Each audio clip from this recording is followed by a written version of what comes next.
এবং philosophical foundation of education. এক STONE semester education honours gen CC এক suggestion 2025। 3 questions 10 marks each from 4 3 গুণ 10 minus 30। পরীক্ষায় 10 নম্বরের 4টে প্রশ্ন আসবে, লিখতে হবে 3টি। 5 questions 5 marks each from 6 5x 5 minus 25। পরীক্ষায় 5 নম্বরের 6টে প্রশ্ন আসবে, লিখতে হবে 5টি। 10 কোয়েশ্চেন্স 2 মার্কস ইচ ফ্রম 10। 10টির মধ্যে 10টি প্রশ্ন লিখতে হবে, প্রতি প্রশ্ন 2 নম্বর। রচনাধর্মী প্রশ্ন 10x3। 1 আধুনিক ধারণা অনুযায়ী শিক্ষা বলতে কি বোঝো? শিক্ষার প্রকৃতি ও পরিধি সম্পর্কে আলোচনা কর। What do you understand by education according to modern concepts? Discuss the nature and scope of education. অথবা আধুনিক শিক্ষা ব্যবস্থার প্রকৃতি ও পরিধি সংক্ষেপে আলোচনা করো। 2 শিক্ষার লক্ষ্য সম্পর্কে টেলর কমিশনের অভিমত গুরুত্ব সহকারে আলোচনা কর।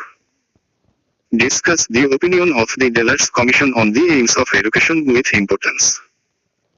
3 শিক্ষার ব্যক্তিতান্ত্রিক এবং সমাজতান্ত্রিক লক্ষ্যগুলি সম্পর্কে আলোচনা কর। এর মধ্যে কোনটি বেশি গ্রহণযোগ্য? 4 শিক্ষার বৃত্তিমূলক ও গণতান্ত্রিক লক্ষ্য সম্পর্কে সংক্ষিপ্ত ধারণা দাও। বস্তুবাদ বলতে কি বোঝ? বস্তুবাদের মূল বিষয় বা বৈশিষ্ট্যগুলি উল্লেখ করো। শিক্ষায় বস্তুবাদের প্রভাব আলোচনা করো। What do you mean by materialism? Mention the main concepts or characteristics of materialism. Discuss the impact of materialism on education. 6 বৌদ্ধ দর্শনের বৈশিষ্ট্য বা মূল নীতিগুলি লেখো। আধুনিক শিক্ষার পাঠ্যক্রমে বৌদ্ধ দর্শনের প্রভাব লেখো। Write about the characteristics or core principles of Buddhist philosophy.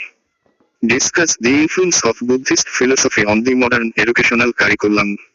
7 প্রয়োগবাদ বলতে কি বোঝ? এর মূলনীতিগুলি ব্যাখ্যা করো। শিক্ষা প্রক্রিয়া কিভাবে এই দর্শনের দ্বারা প্রভাবিত? 8 আধুনিক শিক্ষাক্ষেত্রে ভাববাদী দর্শনের নীতিগুলি কিভাবে প্রতিফলিত হয়? ব্যাখ্যা করো। সংক্ষিপ্ত উত্তরধর্মী প্রশ্ন 5x5। 1 সংকীর্ণ এবং ব্যাপক অর্থে শিক্ষার বৈশিষ্ট্যগুলি উল্লেখ কর। Mention the characteristics of education in narrow and broad sense. 2 Delors commission অনুসারে একত্রে বাঁচার শিক্ষা কাকে বলে? According to the Delors Commission, what is meant by education for living together? 3 শিক্ষার উপাদান সমূহ কি? শিক্ষার প্রধান উপাদানগুলি ব্যাখ্যা করো। What are the components of education? Explain the main components of education. 4 education শব্দের ব্যুৎপত্তিগত অর্থ লেখো। শিক্ষার প্রধান কাজগুলি উল্লেখ কর। Write the etymological meaning